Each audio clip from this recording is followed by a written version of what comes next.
Baru-baru ini di dunia maya, khususnya media sosial Facebook, sekelompok orang yang sebagiannya adalah paranormal dan juga penggiat gereja setan mencoba mengirimkan santet atau guna-guna kepada Presiden terpilih Donald Trump. Mantra yang diucapkan ini bertujuan agar Trump bisa lengser dari kursi kepresidenan negeri Paman Sam. Meskipun sedikit tidak masuk akal, ternyata banyak yang menginginkan agar guna-guna itu berhasil sehingga Trump tidak menjabat lagi. Memang banyak cara usaha atau percobaan yang bisa dilakukan seseorang untuk menyingkirkan rival atau orang yang tidak disukainya.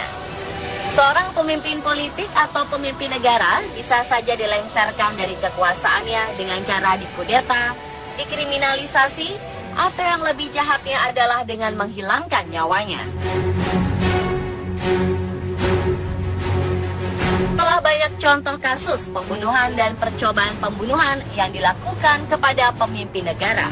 Pemirsa, inilah kasus percobaan pembunuhan pemimpin negara versi On The Spot.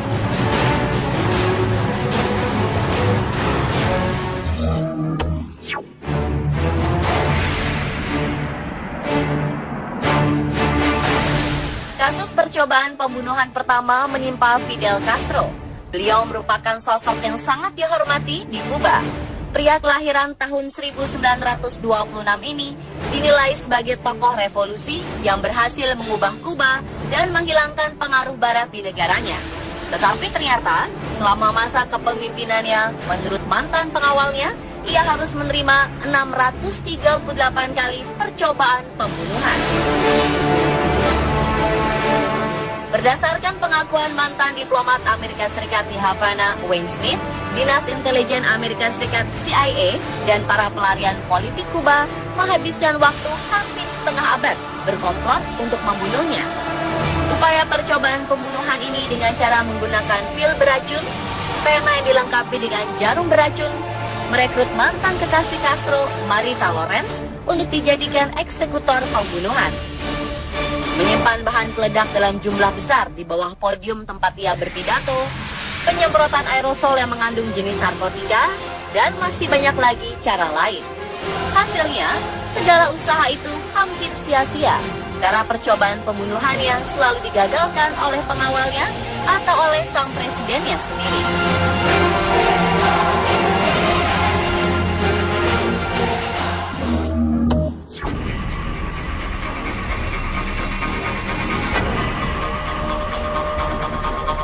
Vladimir Ilyich Ulyanov, atau lebih dikenal dengan nama Lenin, adalah seorang revolusioner komunis Rusia, pemimpin partai Bolshevik, dan juga pernah menjadi Perdana Menteri Uni Soviet. 30 Agustus 1918, percobaan pembunuhan kepada Lenin dilakukan oleh seorang politisi, Fanny Kaplan. Kasus yang dikenal dengan The Kaplan Incident ini disebabkan oleh dendam Kaplan terhadap Lenin karena menutup partainya. Lenin ditembak 3 kali dan menderita luka di bagian rahang dan pundaknya. Namun usaha pembunuhan itu gagal karena Lenin selamat dan malah semakin membuat dirinya terkenal. Ia memanfaatkan isu penembakan sebagai alat untuk semakin menguatkan akarnya di politik Uni Soviet.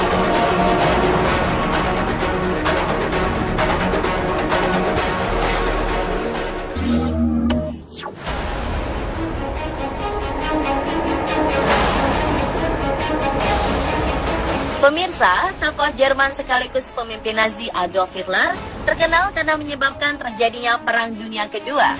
Melihat kiprahnya, tentu saja ia adalah target yang harus dihilangkan oleh pihak musuh. Dikabarkan, Hitler nyaris kehilangan nyawanya akibat 42 usaha pembunuhan terhadap dirinya. Ada satu usaha pembunuhan yang begitu terkenal, bahkan pernah diangkat sebagai kisah film yang diperankan oleh Tom Cruise. Operasi bernama Valkyrie ini dilakukan oleh pihak militer sendiri yang ingin Perang Dunia Kedua segera berakhir. Percobaan pembunuhan pada 20 Juli 1944 itu dilakukan dengan cara meletakkan sebuah tas berisi bahan peledak dan diposisikan sedemikian rupa agar berada di dekat Hitler ketika ia menghadiri pertemuan. Namun usaha itu gagal ketika posisi tas tersebut ternyata diletakkan di dekat Jenderal Heinz Brandt yang tewas akibat ledakan tersebut. Hitler sendiri selamat dengan hanya luka di bagian telinganya.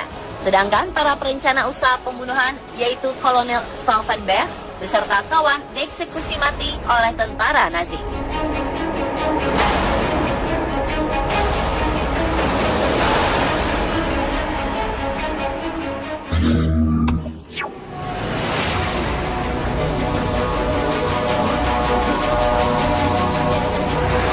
Menjadi presiden untuk negara besar seperti Amerika Serikat tentunya bukan hal yang mudah. Ia bisa saja menjadi target pembunuhan dari berbagai pihak yang tidak menyukai kebijakannya, seperti Abraham Lincoln dan John F. Kennedy. Kedua tokoh ini menjadi korban pembunuhan karena ada sekelompok orang yang tidak menyukainya. Namun untuk percobaan pembunuhan kepada Ronald Reagan bisa disebut unik dan sangat aneh.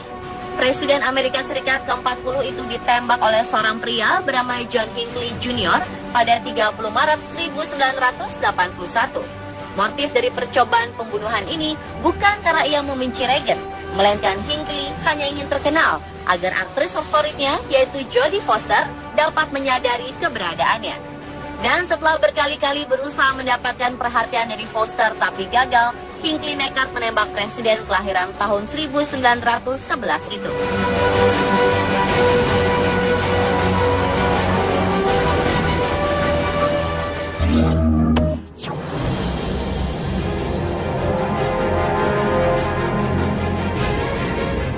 Belum lama ini, tepatnya Agustus 2016 silam, pria bersenjata berupaya membunuh Kanselir Jerman Angela Merkel saat berada di kota Praha, Republik Ceko. Si pembunuh menaiki mobil warna hitam dan mencoba bergabung dalam konvoi rombongan Merkel.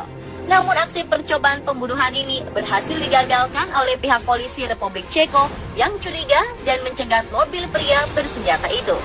Pria yang tak disebutkan namanya itu langsung ditahan oleh pihak berwajib. Menurut laporan, ternyata Merkel sudah diintai sejak dalam perjalanan dari bandara menuju kota Praha.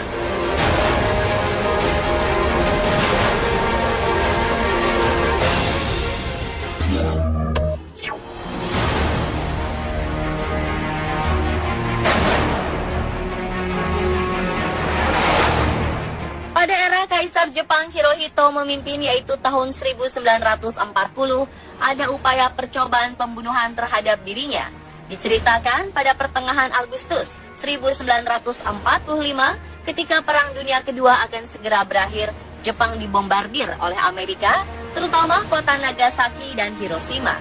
Dan karena itulah Kaisar Hirohito ingin menyatakan menyerah kepada Amerika. Ternyata niatnya itu tidak diterima oleh beberapa pihak tentara Jepang, sehingga timbullah rencana untuk tetap menyerang Amerika dan membunuh sang Kaisar Hirohito. Beruntung rencana tersebut segera didengar oleh petinggi Jepang dan dapat digagalkan. Jika tidak, maka Amerika akan menjatuhkan lagi sekitar 7 bom nuklir untuk di wilayah Jepang pada tanggal 1 November 1945.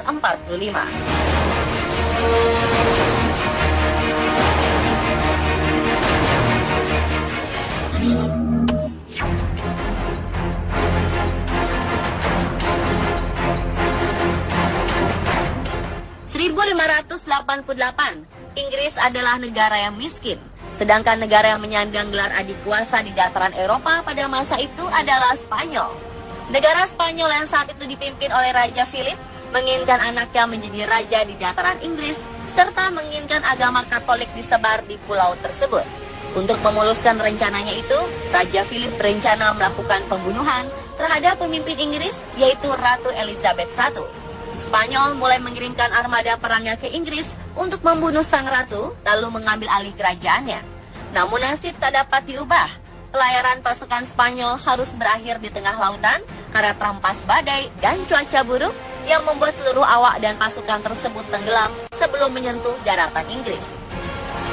Mungkin jika rencana pembunuhan Ratu Elizabeth I itu berhasil dilakukan, bisa saja negara bernama United Kingdom dan revolusi Amerika tidak akan terjadi.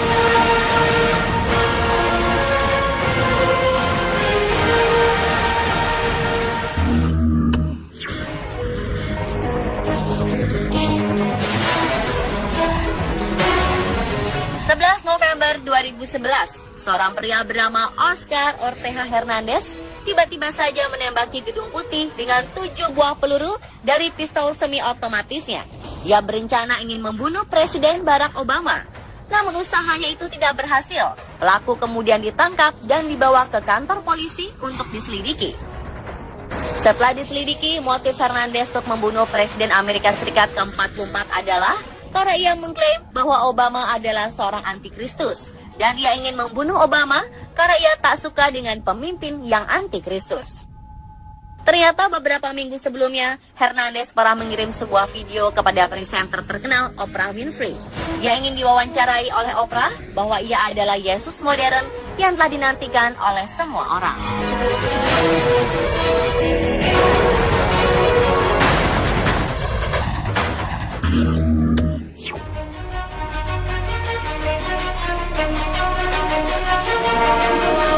Yang terakhir adalah Insinyur Soekarno. Karena idealisme dan kepemimpinannya, sang proklamator sering menjadi target pembunuhan. Soekarno memastikan ada berapa kali percobaan pembunuhan terhadap Presiden Soekarno. Sang putri, Megawati Soekarno Putri, pernah menyebut angka 23 kali. Sedangkan mantan pengawal pribadinya, Sudarto dan Subroto, hanya mampu mengingat 7 kali upaya percobaan pembunuhan.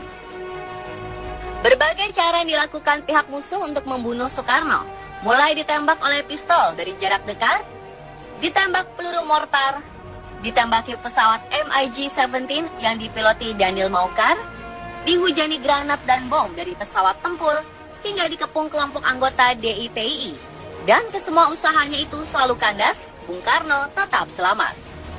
Menghadapi percobaan pembunuhan terhadap dirinya, ternyata pria kelahiran 6 Juni 1901 ini tidak menjadi takut dan gentar. Ia selalu mengatakan bahwa mati hidup adalah kehendak Tuhan. Dan itulah pemirsa kasus percobaan pembunuhan pemimpin negara versi On The Spot.